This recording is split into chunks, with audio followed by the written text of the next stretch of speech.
Hi, everyone. Welcome to the show. I'm Dr. Nicole, and today my guest is my good friend, Jen Hansard. Jen has an amazing story about how she has used the power of green smoothies to support her family's health, more specifically her kids' health. And you know, I'm a big believer that getting more greens and produce in general into kids' diets is super important, but it can be a challenge too to figure out how to do that.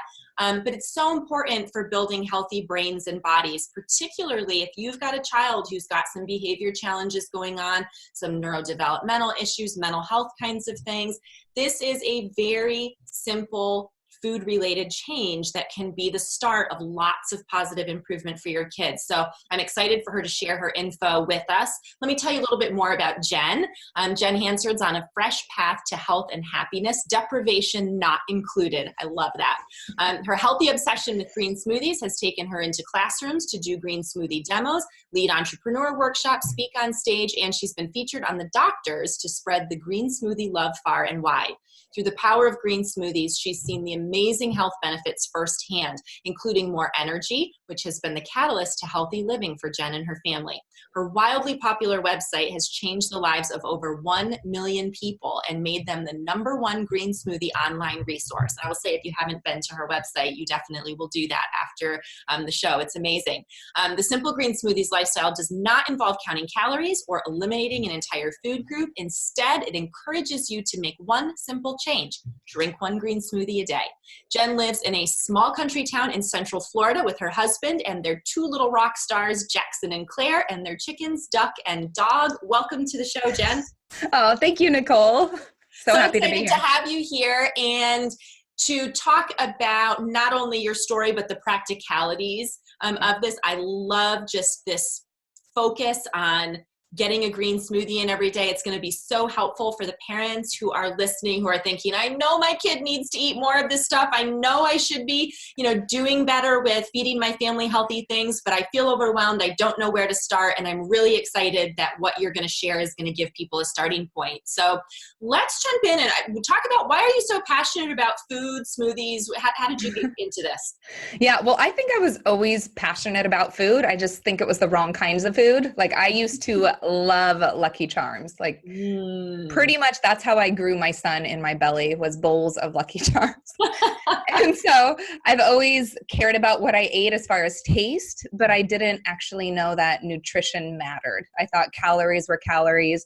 Get it in. When you're tired, you just need to eat more. You need more caffeine. And it seemed to work for a long time. But what really kind of started this catalyst for a whole new way of looking, pretty much going from Lucky Charms to green smoothies, was when my son was 2 years old, and his name's Jackson, and he was 2. I had a newborn daughter, Claire, and I was in the thick of it. And we thought it was a great idea to have them 18 months apart. But at that moment, I definitely regretted it, because Jackson was always sick with a cold. He always had an ear infection. I was going to the doctor between the newborn visits and then his checkups for what was going on with him. It was like every week, every 2 weeks. And they were always saying, oh, he just caught another cold. Let's put him on antibiotics. And that's what we were doing. And I kept doing the cycle, and they kept saying, he just got another cold. That was their solution, was antibiotics. And eventually his stomach started hurting. He wasn't eating. He was super sick. And I just said, there has to be a different way. Like, this is not working for my son, and I've got to figure this out. And thank goodness a friend came into my life who we would do a lot of park dates together. And she just said one day, when she could tell I was at my wit's end, because it's like, I've done everything they've told me to do, and he's still sick. And as a mom, like, that's the hardest thing. Like, all you want to do is help your kids feel their best. And I was doing everything I thought would do that, and it was not working. It was making him worse. And he's only 2 years old. Like, he's too little to be like that. And so she said, look, this may sound weird, but I have a chiropractor friend who I think you should go talk to. And I was like, well, that doesn't make any sense, but I was desperate. And when you get desperate, you'll try weird things. Yep. And so I did. I made an appointment for a chiropractic visit with my friend's chiropractor. And during that visit, instead of just getting the adjustment that I thought was going to happen to my son, he sat down and did a whole food intake on us first. That was the number one thing he did. And I was like, this is strange. Like, why do you want to know what we're eating?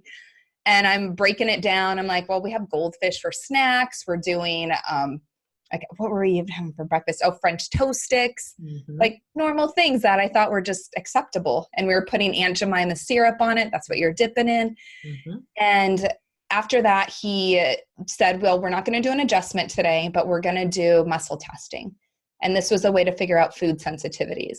And through that process, which was very foreign to me and very just scary, because he was using a whole new approach to healing that I'd never heard of and didn't understand.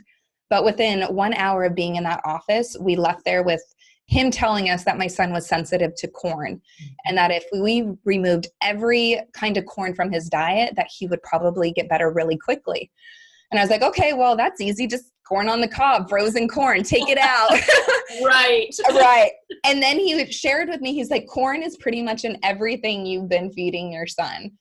And that's when I learned about corn syrup and cornstarch and maltodextrin and all of these things that I've never even looked at before. And so for the next week, I was willing to do it. I said, whatever it takes, let's try this. And so we totally went on a really strict diet where we removed all gluten, dairy, processed sugars, everything, even peanut butter. And I remember being like, peanut butter? Like, he can't live without peanut butter. That's like He's a staple. a kid. Yeah. And so he was literally eating rice cakes with almond butter on it and like a little maple syrup on top. And it was really hard. He was crying. He didn't want the food. It didn't taste good, but I didn't give him any other options. And I said, like, as hard as it was and like how much he was begging for other foods, I just said, no, this is the choices right now. And after a few days of this, he started to eat it and he started to give into it and be okay with it. And within a week, he was completely better. All his allergies went away. He had so much more energy. His stomach was feeling better. And that was the moment for me when I realized how much food affects our bodies. And this light bulb went on. And I just kind of dove in deep to this world of food and trying to really understand the food industry, which I thought was helping us and giving us foods that would make us live a great life, and what was actually happening to people like my son. And so that is how really the switch started. But I got to fast forward a little bit to how Green Smoothies came into the picture, which was in 2011. And my son was 4 then. So Jackson just turned 4. He was going into preschool. We had moved from Los Angeles to Florida. So my husband, who was a new pastor, he could start a church there. And we were struggling financially. Starting a church is no financial gain, that's right, for sure. Absolutely. And so we found ourselves on WIC, which is a grocery government subsidy program to help us just get groceries for our kids. And we didn't have any health insurance. And that stressed me out so much.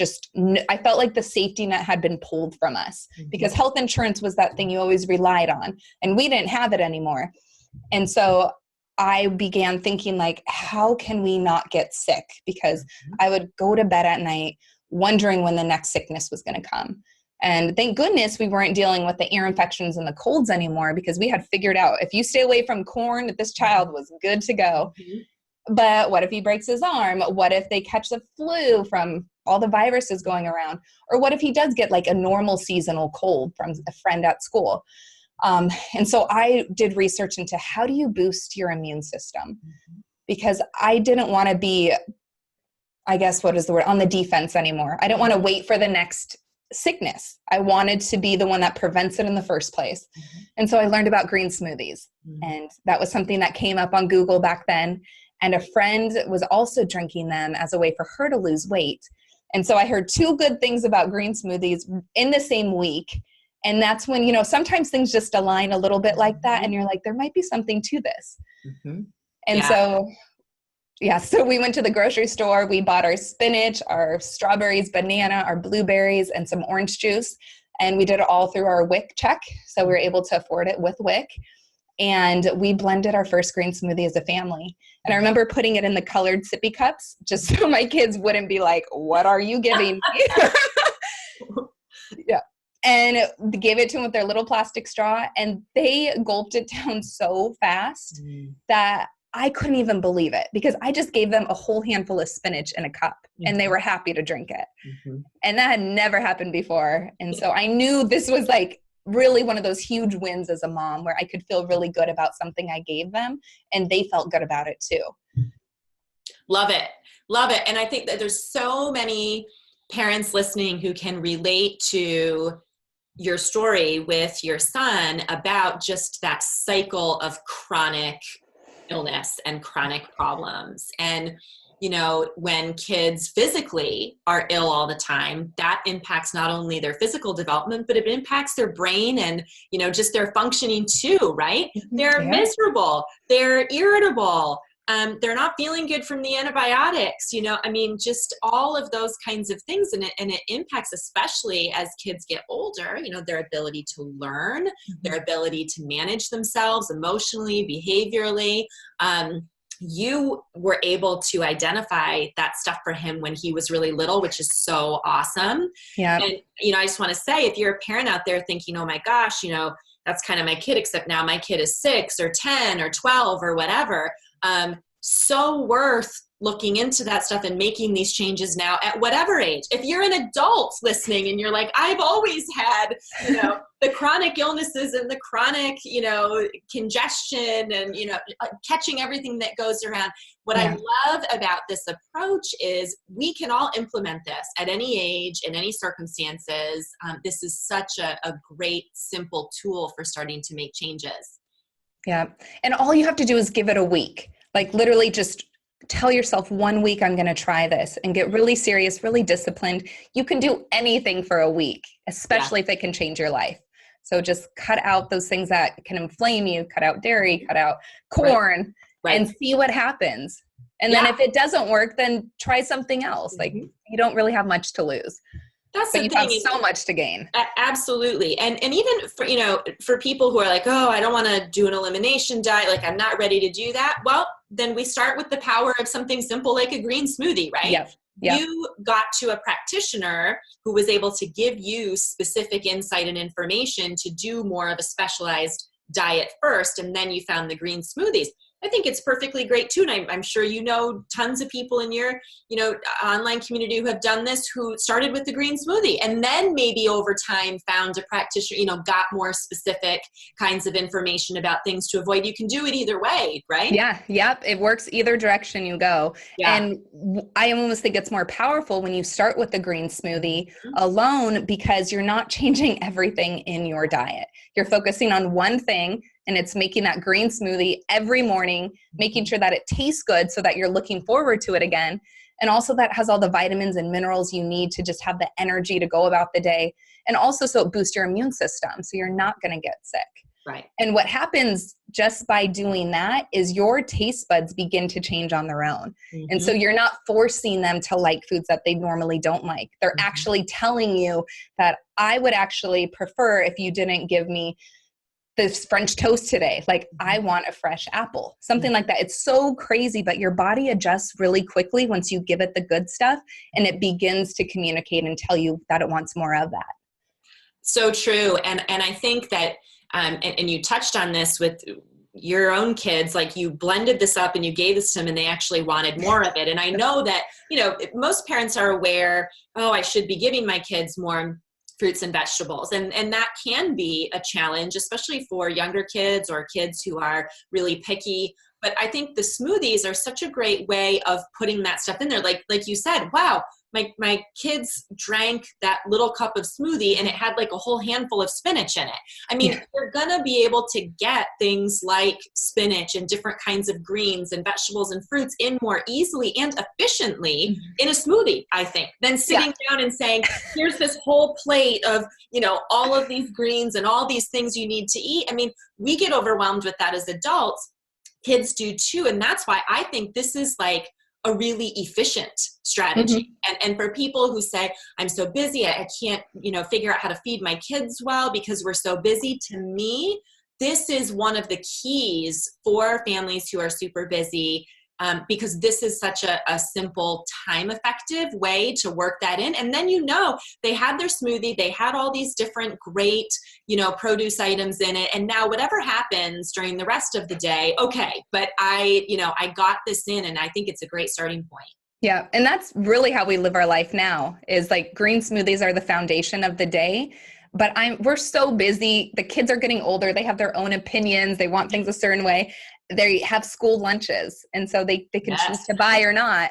And so I'm okay letting all that stuff go because I at least know they've had the green smoothie and they're feeling better. They're doing amazing just because of that. Yeah.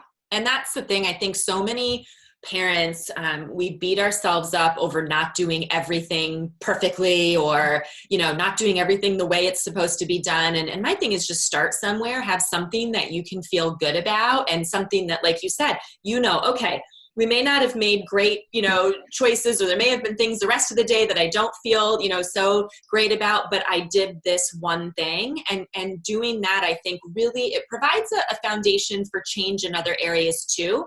Because when we and our kids can start to feel really good about even one thing that we're doing, that kind of gets the ball rolling.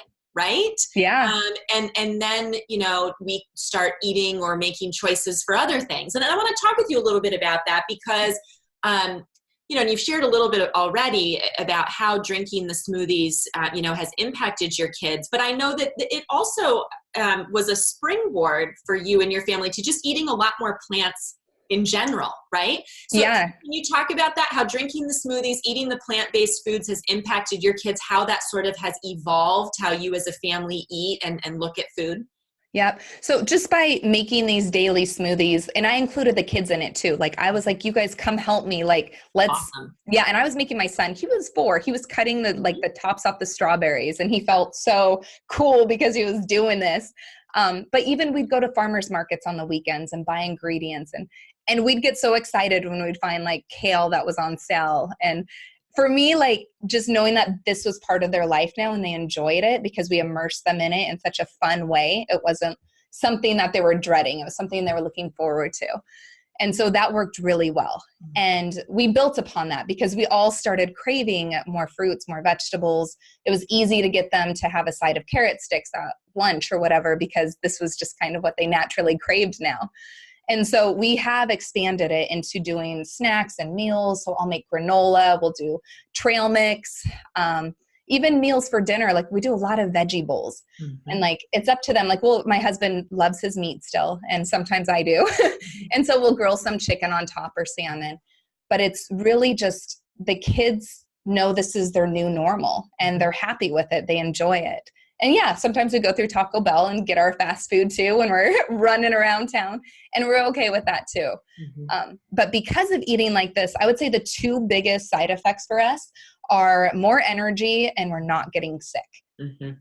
And because of that, we really feel like we have gotten our life back. Like we are not stuck at home. We are not sitting in front of the TV trying to nurse ourselves back to health or just too tired to get out of bed. And now we do a lot of traveling. I do ultra running, and my kids get to see that. They get to see their mom who is so full of energy and just happy to go after the day and really just dream bigger than I ever thought before. So I've been to Morocco recently and rode motorcycles with girlfriends. And these are things that I never imagined being able to do. But because I'm taking care of my body and I have the energy and I'm not getting sick, I can do these things more easily. And yes, I love following your adventures on Facebook. I'm like, oh, where's Jen this week? Oh, she's on motorcycles in Morocco. And I forget you were somewhere else like just last week, right? I was in Cambodia. Right. Oh, she's in Cambodia. Like, it's sort of like, where's Waldo? Where's Jen? But I want to just speak to that a little bit, the energy piece for kids, because we tend to think about that for ourselves as adults, right? Like, oh, I don't have any energy. I'm, so stressed, so busy, not sleeping, whatever. We think about energy a lot for ourselves, but we don't often think about that for kids. And kids need a lot of fuel to have the energy, not only to do the things that kids do, but also energy to fuel optimal growth and development too. Kids really do need a significant amount of energy to do that. Now, some parents might be thinking, oh my gosh, my kid's got too much energy. He's bouncing off the wall all the time. That's a different type of thing. What we're talking about is energy, having the right fuel in your body to help you literally on a cellular level, your body be able to do the things it needs to do so that brains can function well. bodies that are deprived of enough of the right kinds of fuel to build energy, to produce energy, our brains don't work as well. So if you've got a kid who's hyperactive and bouncing off the walls and can't regulate themselves, actually that kind of hyperactivity is an indication that the body is not working the way that it should. The brain is not working the way that it should. It's not that they have too much energy, it's that their body's not working in a way that's properly supporting their brain to function. So energy, this fuel, is so important, and giving our kids the right kind of fuel to have the right kind of good, regulated, sustained energy, not the kind of energy that comes from like, Lucky Charms first thing in the morning where I'm like, off the wall for 90 minutes and then I crash and burn, right? Which is what a lot of kids are doing all day long, is that up and down, energy spike from sugar and then the crash. What we want is good, clear, stable, sustained energy throughout the day. And that is super important for kids, just as much as it is for adults. And I'll say too, also helps them sleep better. When they've got good, consistent, sustained energy levels during the day, that helps regulate those wake and sleep cycles, and it helps them be able to settle down and have a good night's sleep, which is so important too. Yeah, you're right on, Nicole. And I think I was going to share, you kind of got me thinking about something, because like my kids are not perfect and like they're not always like on their A game. Like, I mean, for the most part they are, because of the way we eat and just the way we live, and we're disciplined with sleep too. But we took them to Disney World. It was probably 3 years ago. And we do Disney World a lot because we're in Florida. But this one night, it was later at night, we took them and we got Dole Whips at one of the places. And we're walking to the parking lot with the kids, and Ryan and I are like dragging them, and they're like running around and they're so crazy. And I'm just like, who are these kids? Like, I don't even recognize them. And I was like, my brain is racking. I'm like, there was something that happened today that affected them. And so the whole drive home, I was looking into all the foods that we ate at the park, and it came down to the Dole Whip, which had food, what did it have? Food coloring in it. And so one of the beautiful things with eating more plants is like your kids learn to like have this as their new healthy normal. And then when you bring in ingredients or foods that aren't on that same level, they react so strongly that and you can start looking into it and really figure out what to stay away from. So for us, like we stay away from food coloring and chocolate. Those are the two things when my kids go crazy and they can't control themselves. They can't think clearly. They're emotional. They act up. So that's for us, we know now because of the way we live and eat. And that's so helpful because it makes it clear then. It makes it more clear of what do we need to absolutely stay away from. Like you said, you have a lot of leeway for your kids to make choices and eat things that, maybe aren't your favorite thing for them to eat. But you also have these sort of boundaries where you're like, no, this does not work for you. We're not eating this, right? Or if we are going to do that, then I have to be prepared to manage the next 12 hours. No. So I want to give people some tips and starting points, but I think it would be helpful for you to just talk about what does a typical day of eating look like for you. I mean, you've talked about like starting the day with the green smoothies. I think it would be helpful to map that out and maybe share just a couple of simple tips that you have found of like, how can people make this easier for themselves? So I think we've got people convinced like, okay, this is a simple, great starting point. And now they might be thinking, oh my gosh, like, what do I do? How do I do this? So share some about that. For sure. So I start my day with coffee. Like, not gonna lie, I love my coffee. Girl, yes. That is the key to happiness for most mothers. And so for me, I like to add collagen. I like to add grass-fed butter to it. And I do that because it keeps my energy levels more stable. I've learned that I'm less angry when I come off of the caffeine high when I do it this way, and I don't need to get more caffeine as quickly.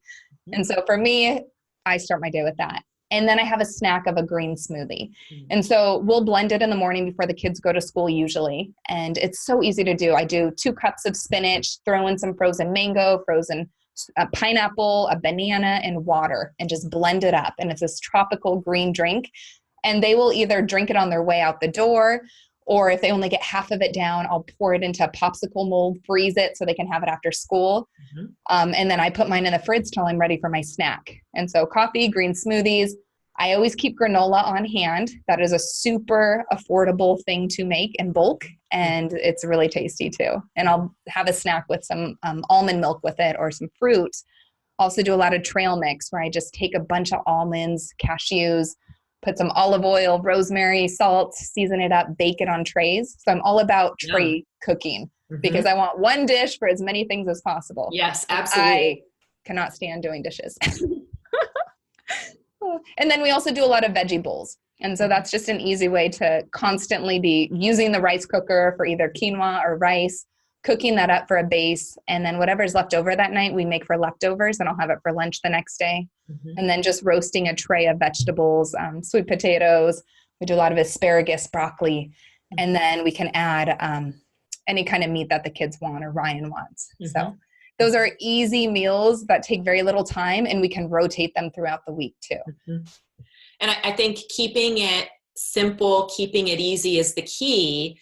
And I think sometimes, you know, in the world of social media, we're on Facebook, we're on Instagram, Pinterest, whatever, people are like seeing all these things that people are doing. And I just think it's really important for us to step back and go, it doesn't need to be complicated. It doesn't need to be fancy. It doesn't need to look pretty. Like you're like, I put things on a sheet pan and put it in the oven. Literally. And that it doesn't need to be Instagram worthy. Although I will say the photos that you do for your social media and your cookbooks and things are amazing. But I think it's important for people to hear, like, you're just a real person, a busy mom. Like, this doesn't have to be fancy. So if you've been on, you know, websites, social media, and you're like, oh, you know, I can't do all this. Look, just keep it simple, right? Yeah, absolutely. If you want this lifestyle to work, you have to make it simple. Like if you go all the way into something that has like 20 steps, 20 rules, you're not going to stick with it. Like no matter how great the results are, and people promise you that, just realistically, it's not going to happen. Yeah. And so for me, we've been doing this for 8 years now with the daily green smoothie, and it doesn't get old. Like if anything, we just get more excited when a new ingredient comes to the farmer's market or like a superfood is out and we want to test it. So it's always getting more exciting for us. That's awesome. And I think that for those of you who have really picky eaters or you've got kids with feeding problems, do not rule this out, because this is such a good way of starting to expand your child's palate. And Jen, to the point you made earlier about the more your kids drank these smoothies, the more they wanted to eat those kinds of things. And that's so true. We train our palates in a certain direction. And so keep up with this. It takes the brain a minimum of 10 exposures to something to be able to determine what our opinion really is about that. And so for kids to say, oh, you know, that looks gross, I don't like it, or they try the teeniest sip and go, I don't like it, we say, well, we keep at it, we keep exposing them to it, keep trying different things. What's great about the smoothies is you can change the blends up all the time, right? Start with one that you think they're going to enjoy, with things that they like in it. And then you can slowly start adding more of the greens or slowly start adding some new ingredients. You can really tailor this to help bring your child along to really start to not even just tolerate these, but to actually start to enjoy them. And I just think that's so important, because a lot of times parents just go, oh, my kid's picky, won't ever drink it. Yeah. Well, look, you got to start. Yep. And you start with it and you continue to expose them to it. And I love what you said. You were like, you give them some in the morning. If they don't drink all of it, you put it back in the fridge or you make it into a popsicle for later. Like, continue to work at it, and you will start to move their palate in this direction to be able to incorporate more of these things. I think that's so important. Yeah, we have the kids' friends come over all the time, and the parents always say, please give them a green smoothie, because they won't drink mine, but they will drink yours. And so I want to share a few tips on probably why that is. So and it really has to do with texture. So a lot of times just a standard blender is not strong enough to pulverize everything into this creamy, really delicious drink. And that's okay. So what you can do if you're just using the basic blender that I started with, like something you get at Target, you're going to need to first blend your leafy greens and your liquid base. So if you're using spinach and water, put those in the blender, blend them first, and wait till it's totally gone, no more leafy chunks, and then add in the fruit and blend it for a second time. And that's going to drastically help with the leafy chunks. And if you are able to afford it, I do recommend getting a high-speed blender. It is the biggest game changer for me. So my first one was the Vitamix refurbished, and you save hundreds of dollars immediately, and it works just as good. And that blender takes 45 seconds, 30 seconds to blend a green smoothie versus 3 to 4 minutes using a standard blender. And it's so much better. So if there's any issues with texture, those are some great tips to help with that. Yeah. And then also freezing it. That totally works. I've had so many families who have gone to your site and, downloaded your material, and that's total game changer. They were like, oh, that's the secret, to blend it in stages like that, because it really doesn't. A lot of kids do have pickiness around texture, things like that. And that's a great tip. The other one that I think several families have commented to me on is your tip about like removing the stems. Oh yeah. Too. Yeah. Yes. Yeah. So if you're doing spinach or kale or an herb, take the leaves off the stem. The stem is the most bitter, off-putting part of those plants. Yep. And just do the leaves where you're getting all the nutrients anyway. Yeah. Total game changer. And prep ahead. Like that's so helpful. You can make a whole week's worth of smoothies in 10 minutes on a Sunday. Get all the ingredients, just throw them into bags, put them in the freezer. And then in the morning, you're just grabbing it, dumping it out, adding some water and blending it up. Awesome. And how many days, because this question comes up a lot in my practice, people say, okay, I want to make some things ahead. What's your recommendation of like how long to leave a batch in the fridge? Yeah. So if you're going to blend it and you want to store it in the fridge, I would say 2 days max. Okay. But even after 1 day, the taste kind of changes. It oxidizes a little bit. So I try to drink it the same day. And it's usually an afternoon snack. I'll have one for breakfast and one for a snack. And it tastes just as good. And I love your idea of freezing it too. Yes. So it's like, that's another way. If you think, oh, the kids aren't going to drink all this, or for whatever reason, we didn't get to all of it and now it's not going to be good, just throw it in the popsicle molds, freeze it up and give it to them as snacks. Yeah. Or my mom, what she does is she blends the night before just because it's too loud in the morning when my dad's waking up. And so she blends everything ahead of time at night. And then she puts it in it's like an old yogurt container. So they're like wide. She pours it in there, puts a lid on, freezes it. And then the next day she pulls it out in the morning and lets it defrost during the day and has it for a snack or lunchtime. Great tip. That's great. So you could do that at night then if you think it's going to be too much to deal with in the morning. I love it. Yeah. This has been so incredibly helpful. And I know that people's minds are just churning now and how they can do this. And I want to make sure that I have you share with people where they can get more information from you, because you do have an amazing website, amazing things online. So first of all, what's the website? Yeah, my website is simplegreensmoothies.com. And we have hundreds of green smoothie recipes for all different personalities. Like we've got you covered, I promise. Love it. And you have a challenge too. And I think this is such a great starting point for people. So share a little bit about that. Yeah. So 2 years ago, I really felt called to find a way to help as many people as possible fall in love with green smoothies. And that is through our free 7-day green smoothie challenge.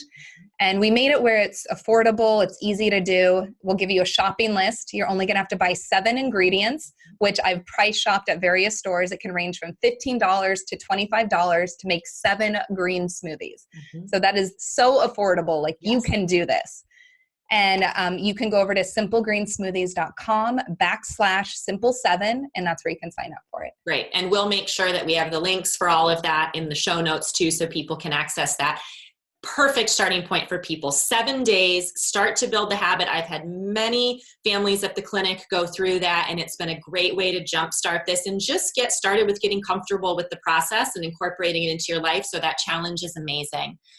Thank you so much for being here today, Jen. I loved the conversation and loved the tips, and really appreciate you spending time with us. Oh, thanks, Nicole. It's always fun talking with you. And if anyone has any questions, you can email me. I would love to talk more about this. Fabulous. Fabulous. Okay, everybody. Thank you for being here, and we will see you next time for our next episode of the Better Behavior Show.